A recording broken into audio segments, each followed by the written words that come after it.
All right, guys, happy Wednesday. I'm so sorry I'm late today. I feel like I always have to issue a statement that I'm not dead. Everyone's very worried about me. If I'm even 5 minutes late, I get a text message like, did they get you? Did they get you? Who is they? Well, I think we all know. If I do end up dead, you guys will be the first people to know who did decide to do the thing because, probably the same people that killed MLK, JFK. I don't know. I'm just saying stuff. We're talking a lot about the feds and the CIA. I may piss off the wrong people, certainly by taking a closer look at Kamala's genealogy. And that's exactly what we're going to be doing today, taking a closer look at Grandma Chrishy, because the math is simply not mathing. I'm driving myself insane, so I want to welcome you guys into all that we have uncovered about her so that you can help me. Also, there seems to be another big secret here that I can't quite figure out. Later on in the show, though, we're going to discuss Jeff Bezos because he wrote an op-ed to the Washington Post, which he owns, and it's pretty impactful. Basically, he says in so many words, everyone hates us, we suck, and we have to stop being so fake and gay. And I can co-sign that. So we'll discuss it. But first, I am feeling really upset at Shannon Sharpe today. Yeah, the former NFL player who hosts a podcast called Club Shay Shay, after his interview with Kamala Harris, because, he just didn't push her on some things that he decided to make fun of me about in the past. And yeah, we're going to get into that. Welcome back to Candace.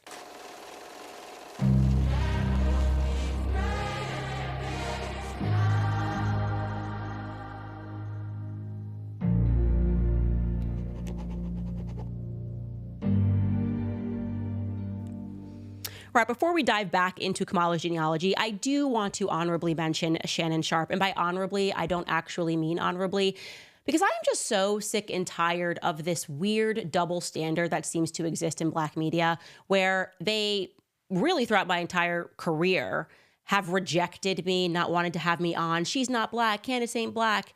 But then suddenly you have a candidate, a presidential candidate, who quite literally put on political blackface. We bust her in all of these lies, and nobody keeps that same energy. Like, what kind of Blackness are they actually guarding? Is it Blackness or is it just the Democratic Party? That's what I'm beginning to wonder. So I want to show you, when I got fired earlier this year from the Daily Wire, there were so many Black hosts who were just like dancing on my grave, like thinking that I wouldn't be successful ever again, and making up all of these conspiracy theories. And one of them was that I somehow knew I was leaving the Daily Wire. I didn't. And that was the reason I had just done Joe Budden's podcast. Like, Joe Budden randomly shouted me out on his podcast. I instantly responded, and he had me on. There was no move there. There was nothing being planned.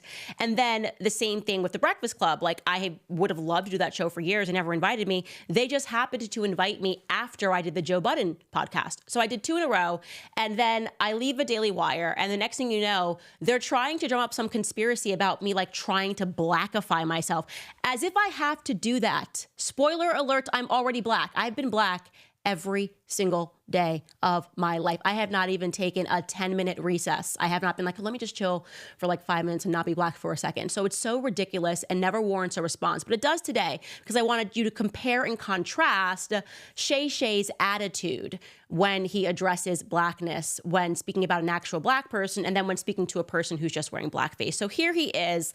Let's jog your memories about what Shannon Sharpe had to say about me following my exit from the Daily Wire. Take a listen. Sometimes, and it's happened before, people in our community forget that they're Black. And they try to appease a group of people that's probably never going to embrace them. And once they realize that, guess who's the first group to take them back? I don't know her. You know, I ain't say nobody's name, Amanda. I literally don't know her. You don't even know who I'm talking about. I don't know. How you know who I'm talking about? But we've seen this happen before. Rest his soul, O.J. Simpson. He had the famous quote, "I'm O.J., I ain't Black." Even Michael Jackson went through what he went through, rest his soul. Right. Even Kanye had to be reminded. And now Miss Owens, who, I don't want no Black pilots, I don't want this, I don't want that. And now we can't keep off our Black media stations. When before she gave us her butt to kiss. Now, if I'm lying, if I'm speaking out of turn, people, y'all correct me. But y'all know I'm telling the truth. No, you are literally not telling the truth. Nothing you are saying makes any sense. Again, every time I've been invited to go on a Black podcast, I've gone on it. But it's because of people who have your attitude and decided that people that are conservative just don't deserve a platform that I don't typically get invited. Like it happened totally organically. It did not happen. It had nothing to do. It happened before I left the Daily Wire. And like I said, you were dancing on my grave. And by the way, to the woman who said, I don't know her, I literally have no idea who you are. I don't know your name. I should have looked it up. That would have been the correct amount of journalism to do here, but it doesn't matter because I'm focusing here on Shannon Sharpe and this sort of attitude when a black person doesn't tap dance for the Democratic Party. So let's fast forward to this week or past couple of days. When he has on Kamala Harris, the entire community, the black community, is up in arms, recognizing that she literally plagiarized her grandparents to pretend that she was black when in fact she's Irish, Syrian, Jewish, and Indian. That is her correct genealogy. And so he has an opportunity to be the hero since you are the person that is deciding who is and is not black and when there's allowed to be black and how they're allowed to be black and, you know, the reason that they're acting black, whatever you're saying there, which makes absolutely no sense. You would think he would have taken the opportunity to address Kamala Harris's genealogy, her ancestry, who actually in your family is black. Instead, he gives her a platform. Listen to Kamala Harris here, because like I said, she's kind of doing the slow wipe here, trying to pretend like she never said she was black, never said she was African American. And she provides an excuse for how she's not really black, but is black on the basis of her mother's definition of community. I know that sounds crazy because it is. Take a listen. My mother, she understood that there is a community that she wanted her children to be raised in. Mm-hmm. And she was very intentional and purposeful about that. And so I always say to people, even when I took the stage as the nominee for the Democratic nomination, that, you know, there is the family that you have by birth. Okay. And there is also the family you have by love. No. And they're equally family. Yes. Right? No. And I learned that from my mother. No. So my mother, I had all these aunties and uncles.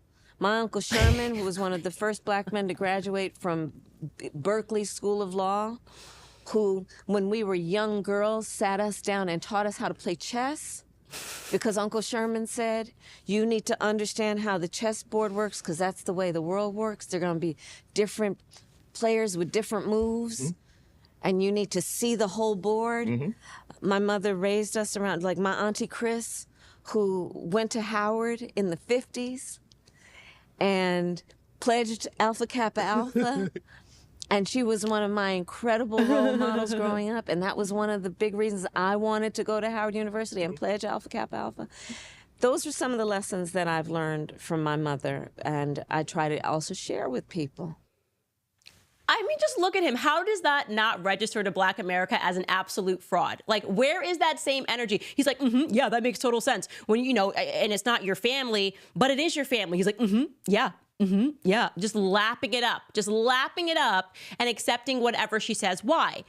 Because he doesn't have an original thought in his brain, and it's been mandated to him that the definition of blackness is basically enslaving yourself to the Democratic Party, even when you have someone who is quite literally wearing blackface. And for clarity, in case you are just jumping into this series, every single person that she just named there, her Auntie Chris, her Uncle Fred, her Aunt whatever, Shelley, none of those are her actual aunts and uncles. She admitted that in her book, if you read the fine print, that they weren't her actual aunts and uncles. But that's her experience with the black community. And she's essentially saying to Shannon Sharpe, yeah, I'm going to keep blackfacing this because my mom told me it's cool. And these are my aunties and these are my uncles. And that's that. That's just how family works, except that's literally not how family works. And so I just want to say, Shannon Sharpe, if you're watching this, and I'm sure someone will cut it so you can see it, you're a disgrace for that. You really are a disgrace for your treatment of somebody who's actually black when weighed against your treatment of somebody who has been wearing political blackface simply because she wants votes from people that she perceives as stupid. And by the way, you are playing the part there, Shannon Sharpe, of being an idiot. Yeah. Oh, I was talking about Candace Owens. By the way, shout out to the people when he was disrespecting me. If you go to those comments, him and the woman he's sitting across from, everybody came down on him and were just like, no.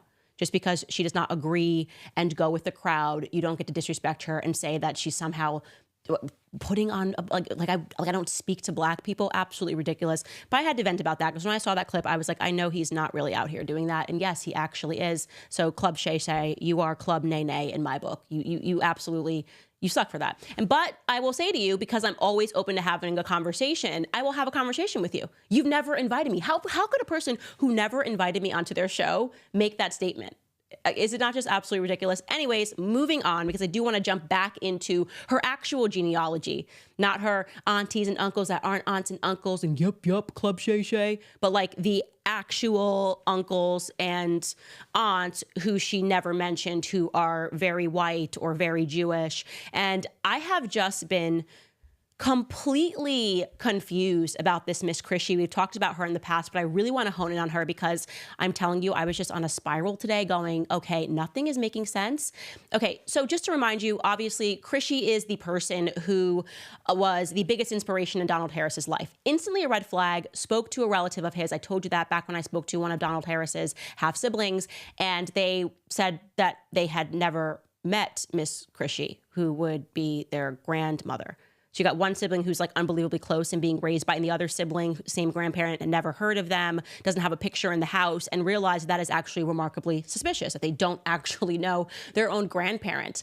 And so I decided to look for clues in his essay, and just reminding you, he told us that his roots go back to Miss Chrishy, that she was formerly Christiana Brown, so presumably she got married, and he says right out, is honest about the fact that she is a descendant of Hamilton Brown, who is on record as a plantation and slave owner and the founder of Brownstown. He was a nasty piece of work, extraordinarily racist, whipped the crap out of his slaves, and fought so that slavery would never end. He did not want the abolishment of slavery, and he went to England to fight it at every regard. He was known to be particularly vicious and abusive. What's really interesting is that Snopes was trying, when people started realizing that she descended from slaves, and yet she's walking around talking about her being African-American, Snopes tried to write a piece in defense of Kamala Harris that actually further substantiates that Christiana Brown, in my view, doesn't actually exist, or at least that's not her name. So they wrote this in 2019. The title here is, Did U.S. Senator Kamala Harris's ancestor own slaves in Jamaica? And directly from that piece, they write, we have not yet found a record of a Christiana Brown being born to Mary Melvina Brown. Such a record would establish a link between Donald Harris's paternal grandmother, Christiana, and the Antrim slave owner, Hamilton Brown. As a result of his absence, we are issuing a rating of unproven until such evidence emerges. So they're basically saying we can't find who she was born of. He's telling us, they're basically saying Donald Harris is a liar. Like, we can't find the record, so we're saying that it's unproven. And for whatever reason, I guess he would want the street cred of saying that his relatives, his ancestors were slave owners. No, obviously not. He's obviously telling the truth. This woman, who knows what her name is clearly descended from Hamilton Brown. And yet when we did this chart, so I want you to take a look at this. When we did this chart, first and foremost, I just want to let you know, there is incest guaranteed. There's no question that Hamilton Brown was both Mary Melvina's father and the person that she married. It's very strange. She either married her brother, who might have been Hamilton Brown Jr., or she married her father. That part's unclear, but there is definitively incest. Everybody has pointed that out and emailed, and I'm not going to make a big whatever about it, because it's just like, okay, we're talking about the 1800s, and I don't think it's really going to make or break people voting for her. It really doesn't have anything to do with her, but there's incest, no question.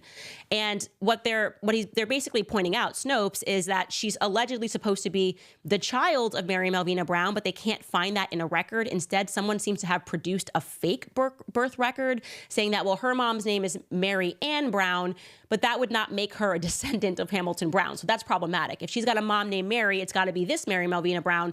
And every time we tried to look and piece her in, and this is supposed to be, again, Donald's grandmother, we cannot find this woman anywhere.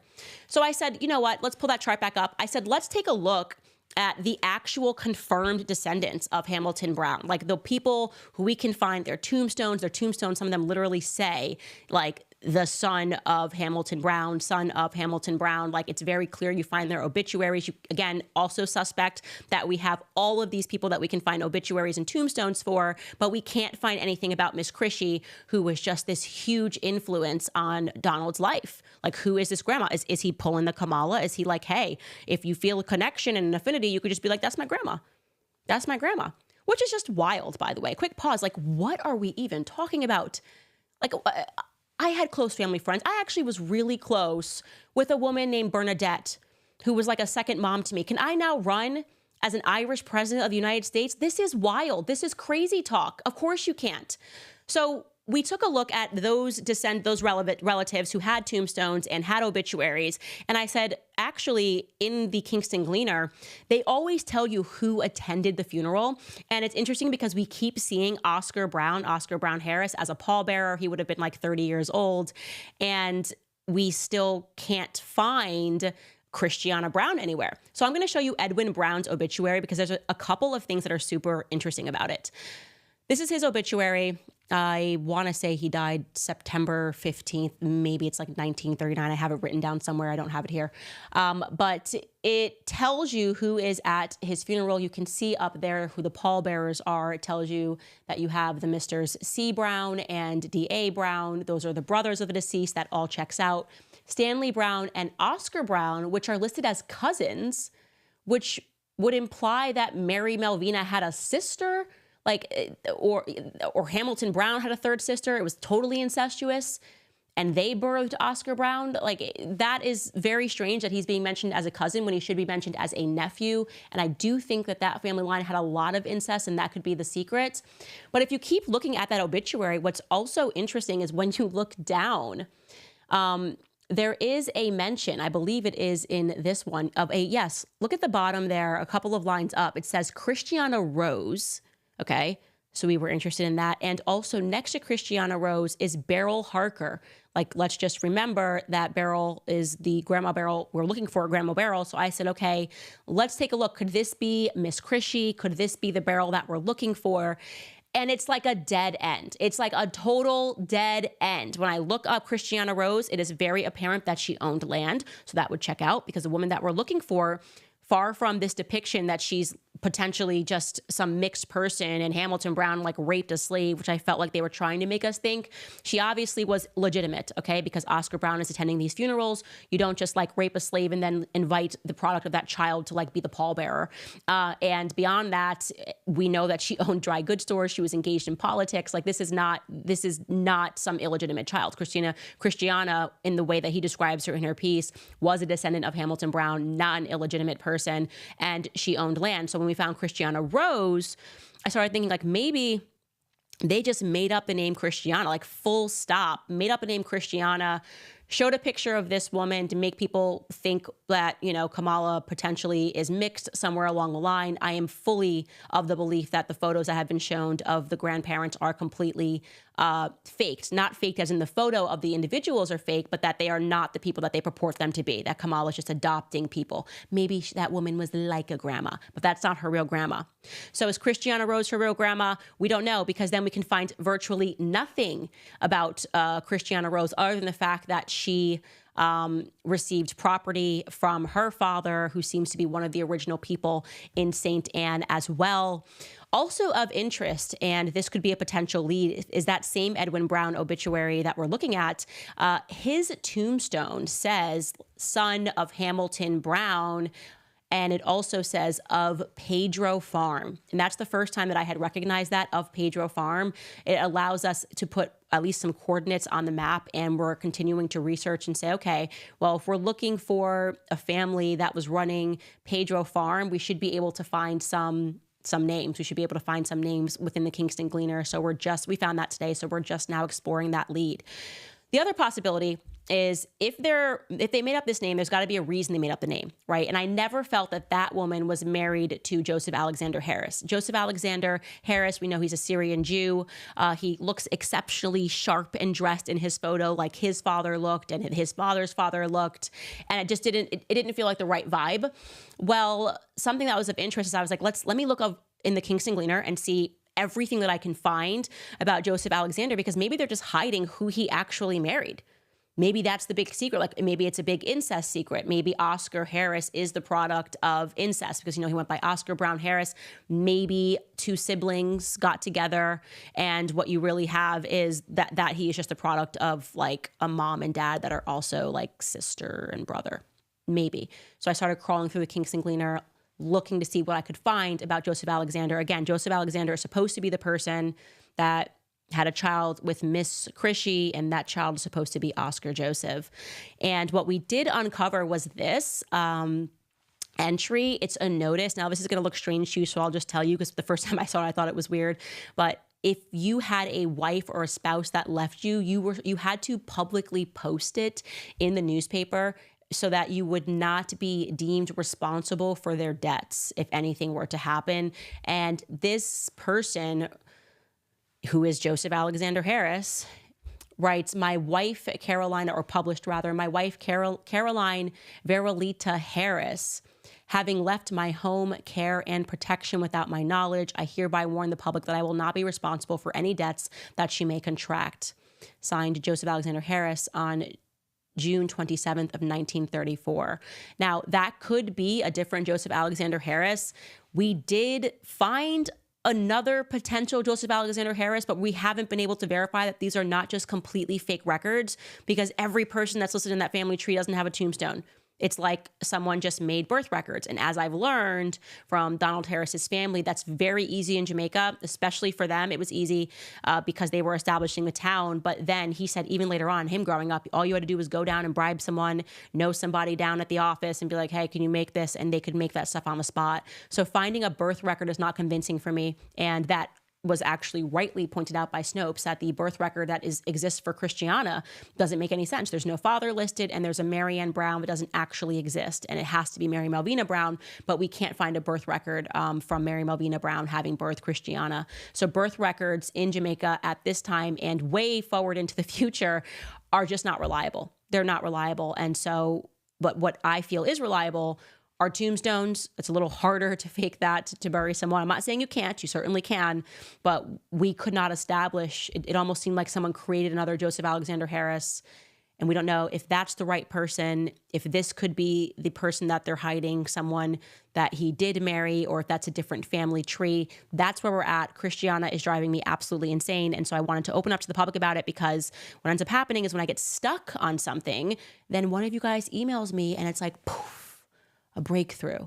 And so I was like, why am I driving myself crazy? I'm going to use the internet and the people that have been following me on this series, who are going to now dig like me. We're going to become, especially women, like the CIA, and we're going to pull something up.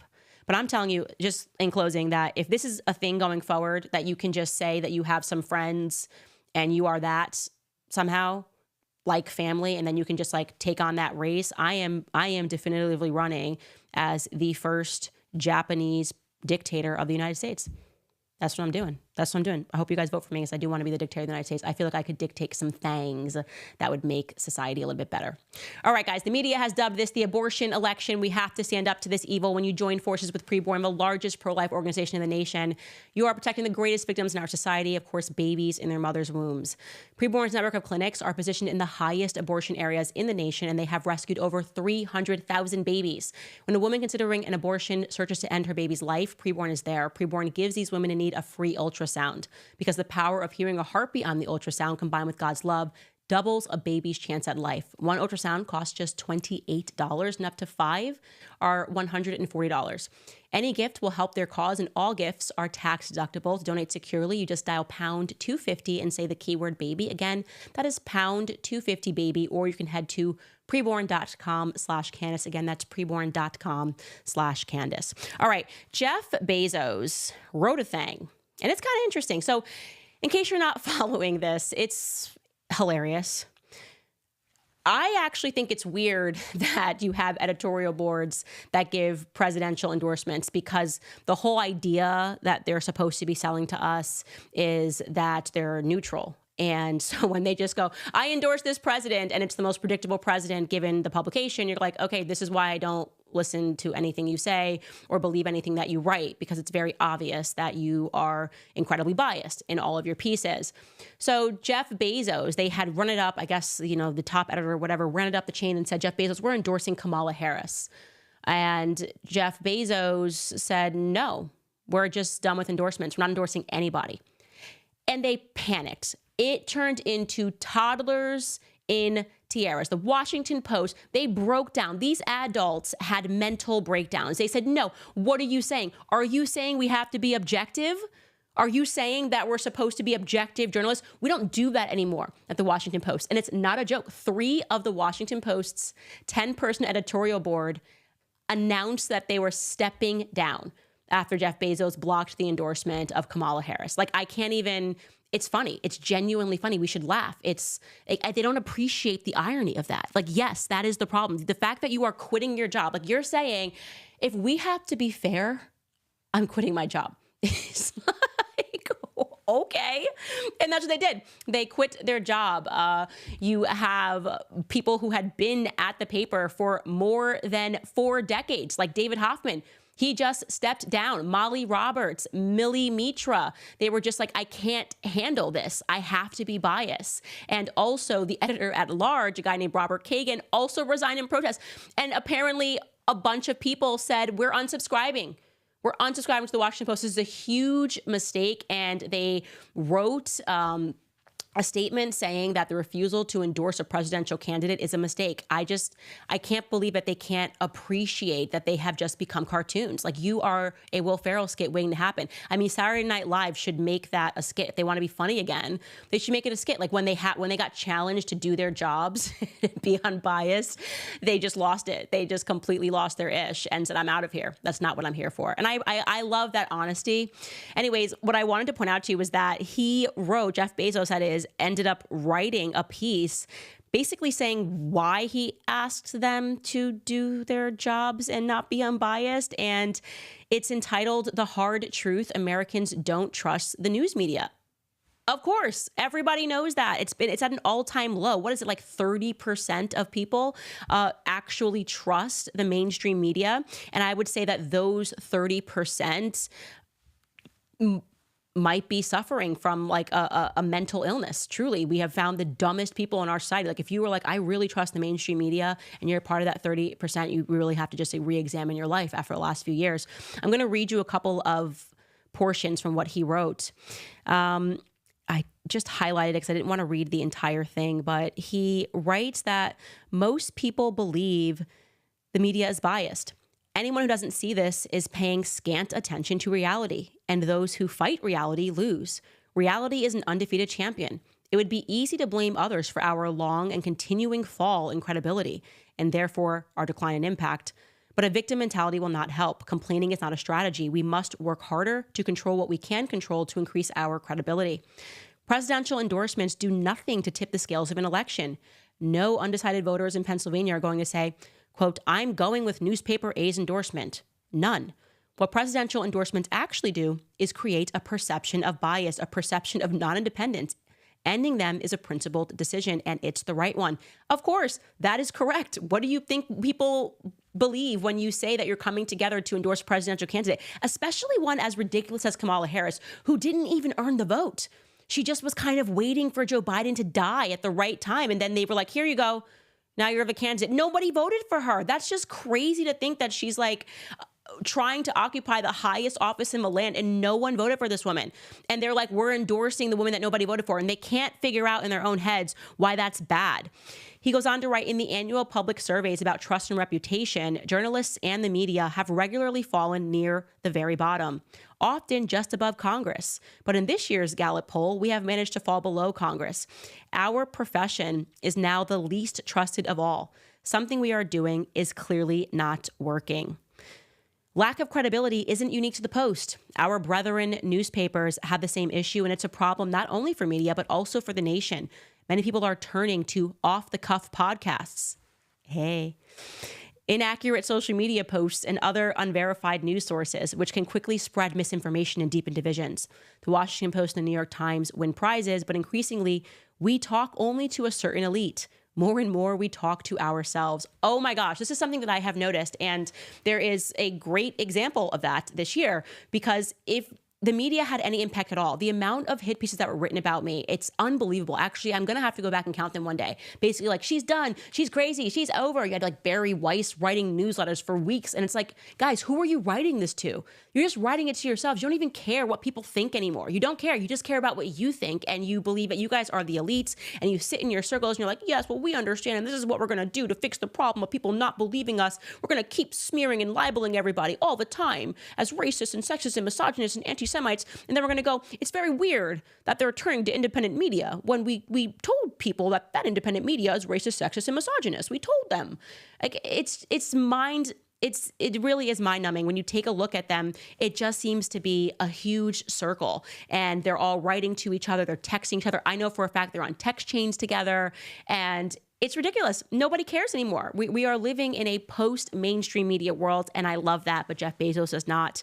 He writes conclusively, while I do not and will not push my personal interest, I will also not allow this paper to stay on autopilot and fade into irrelevance, overtaken by unresearched podcasts and social media barbs, not without a fight. It's too important. The stakes are too high. Listen, it's a noble attempt, Jeff. I just feel like you should have maybe done that like 10 years ago when you purchased it. That's it is genuinely too late. Like, no one, just watching them all resign really just was a confirmation to us that we just shouldn't listen to you guys anymore. And sure, if you're saying he's trying to get more conservative people to write articles, it's a noble endeavor. I will pay attention to it. But the reality is people prefer independent podcasts for a reason. It's because at least they know that we're willing to ask the questions. Hey, if you guys wanted a little bit of street cred, maybe instead of constantly trying to debunk everything that independent researchers are saying and podcasters are saying, why don't you dive in? Why don't you actually dive in? Like, this is a pretty big story. It's millions and millions of views on Kamala's genealogy, and we've caught her red-handed in some lies and verified it with her own family members, and no one wants to cover it in your newspaper. Why?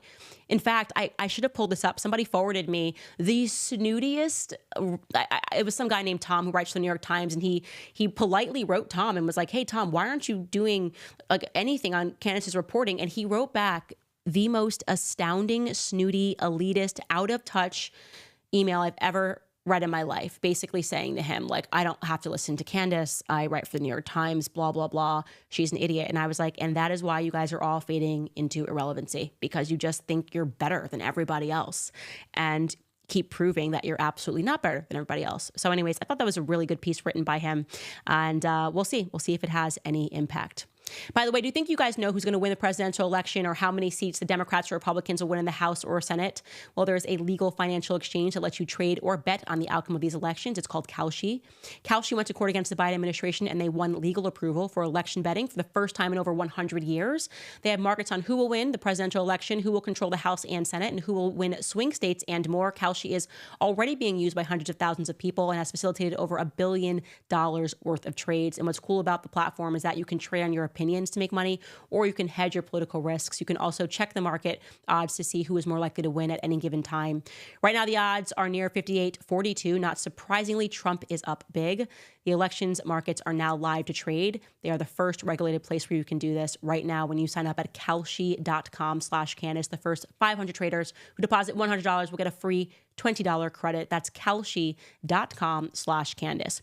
All right, we have to cover this garbage story, literally a garbage story about Puerto Rico. And this is, listen, I don't know what to say. Nobody has a sense of humor anymore. That's really what it comes down to. When you book a comedian, the comedian's job is to offend you. That's like the point. There used to be a time in America where comedians used to get up on stage and they would be racist and sexist and misogynist and offensive to everybody in the room.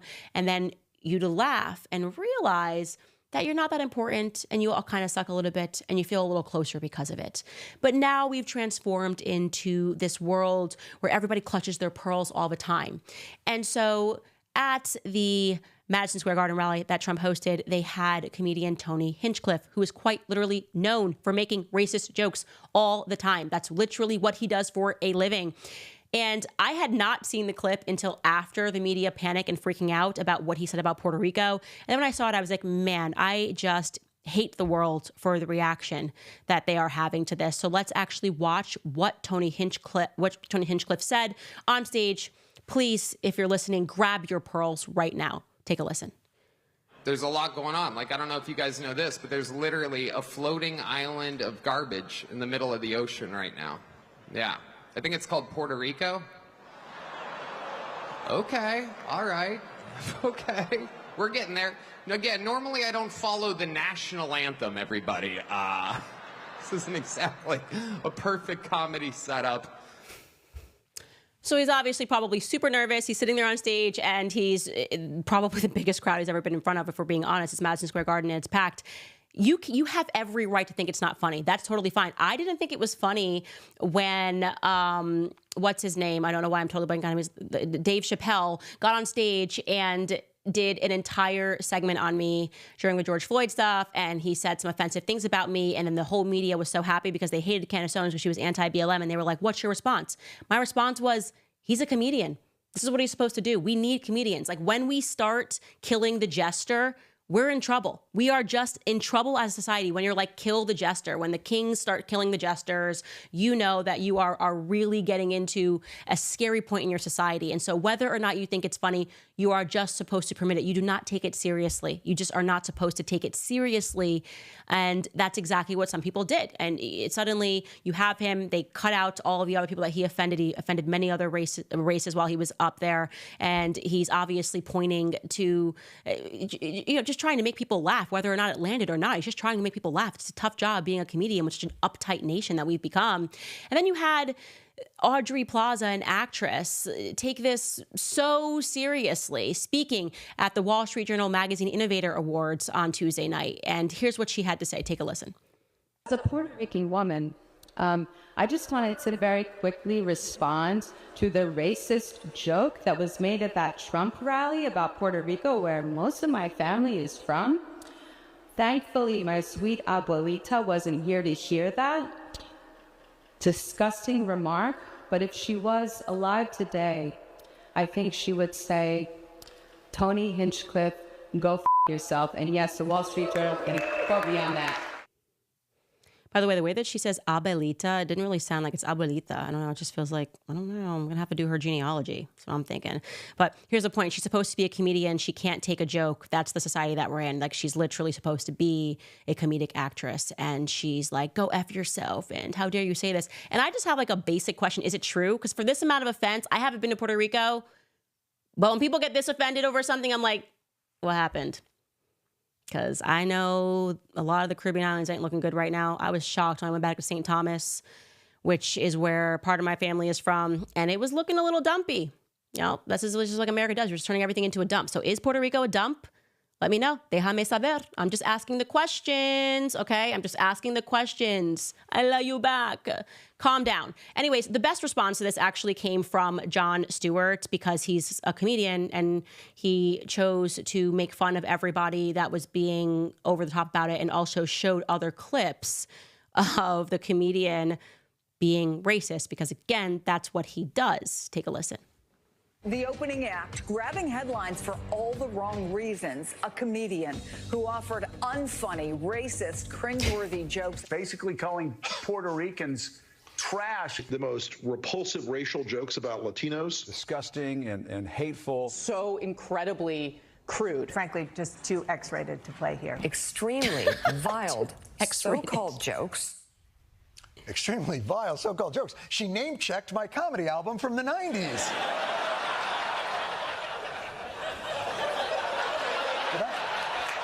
Did I really?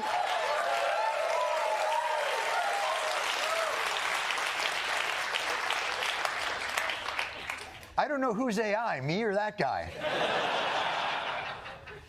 Now, obviously, in retrospect, having a roast comedian come to a political rally a week before Election Day and roasting a key voting demographic, probably not the best decision by the campaign politically. But to be fair, the guy's really just doing what he does. I mean, here he is at the Tom Brady roast a few months ago. The great Jeff Ross, ladies and gentlemen. Jeff is so Jewish, he only watches football for the coin toss. Gronk, you look like the Nazi that kept burning himself on the ovens. Kevin is so small that when his ancestors picked cotton, they called it deadlifting. Yes, of course. Terrible, boo, yes.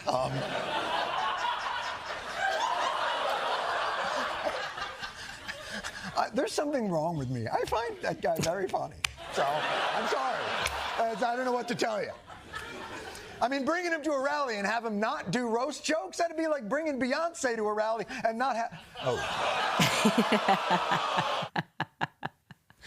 I'm sorry. I just agree with him. I find racist jokes to be funny. I really do. I make them all the time to my sisters, my cousins. I got mixed people in my family. Cousins that are Mexican, I make Mexican jokes. Cousins that are part Puerto Rican, I make Puerto Rican jokes.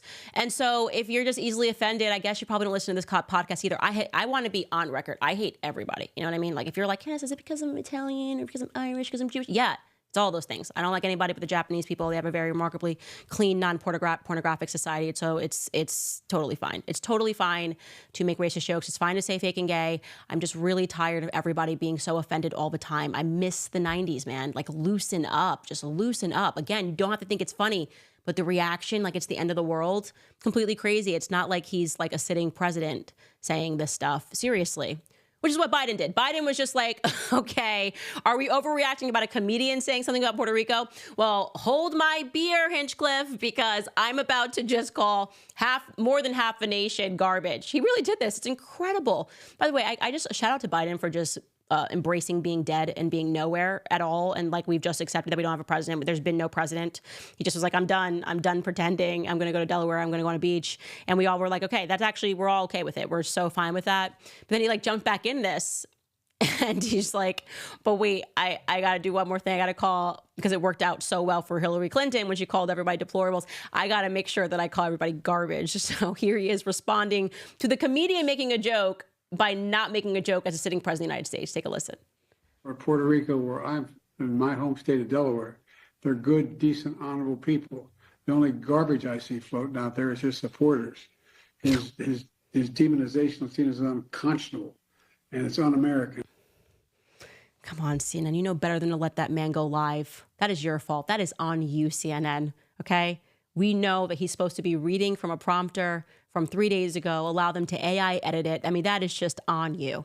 And so now they basically just volleyballed that. It looked like it was going to be a scandal for Trump. And then Biden said, hold my beer. And that's where we're at today. We're all garbage. Okay, whatever.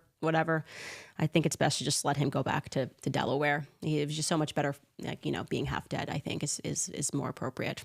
All right, guys, the economy has been a major burden on the average American. Wages are flat, expenses are up, and it's hard to pay all the bills without using credit cards. If you're a homeowner and you're frustrated with that cycle, I need you to make a 10-minute, no-obligation phone call today to my friends in American Financing. Interest rates are coming down and are now in the low 5s. And if you're constantly carrying a credit card balance with the rate in the 20s, American Financing can show you how to put your hard-earned equity to work and get you out of debt.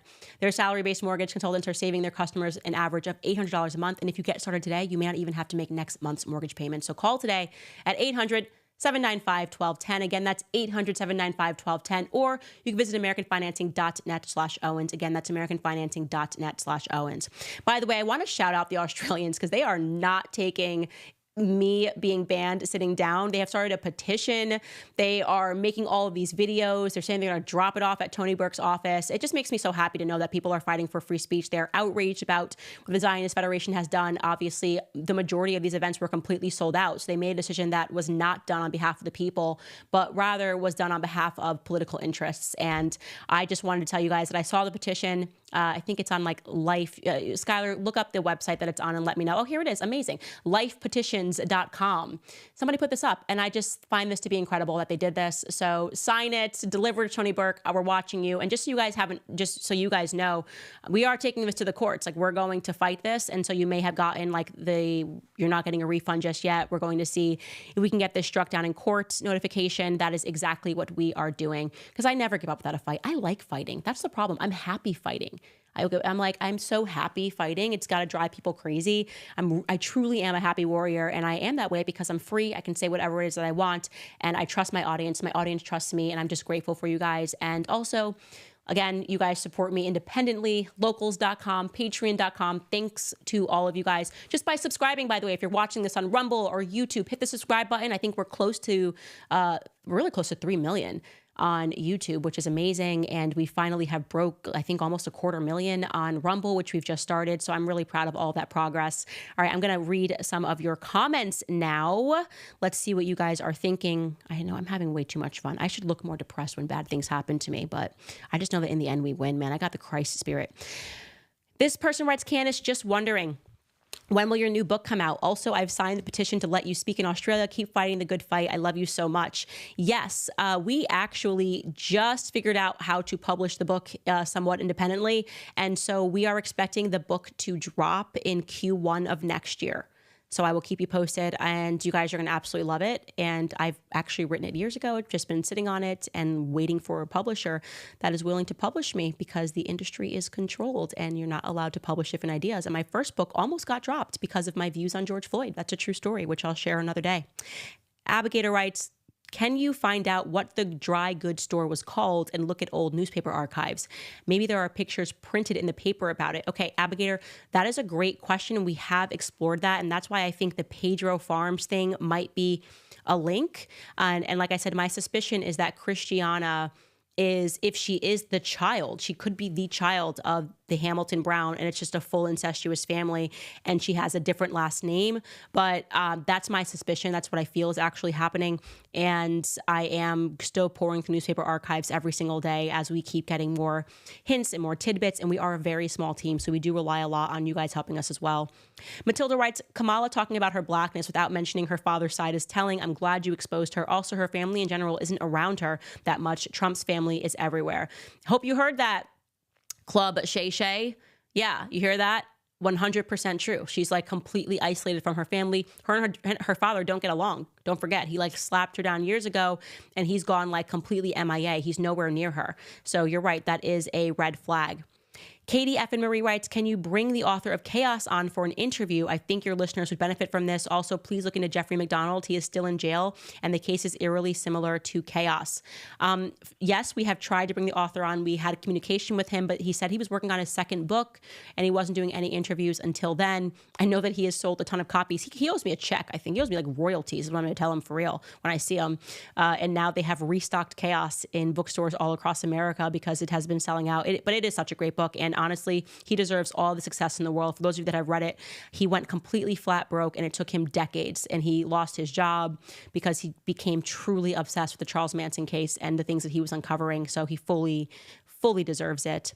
And my producer is noting that Jeffrey McDonald is an American former medical doctor and United States Army captain who was convicted of murdering his pregnant wife and 2 daughters while serving as an Army Special Forces physician. He maintains his innocence. Wow.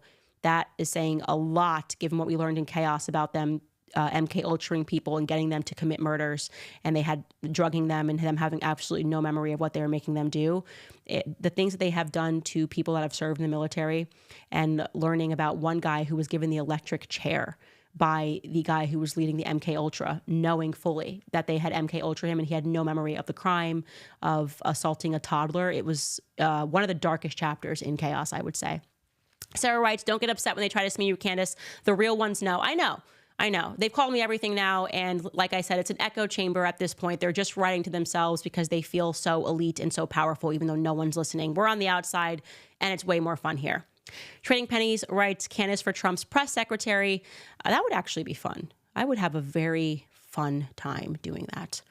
123B writes, God bless you and yours, Candace. Nice job. Viva Cristo Rey. You should be ashamed of being a white supremacist because CNN told me that you were.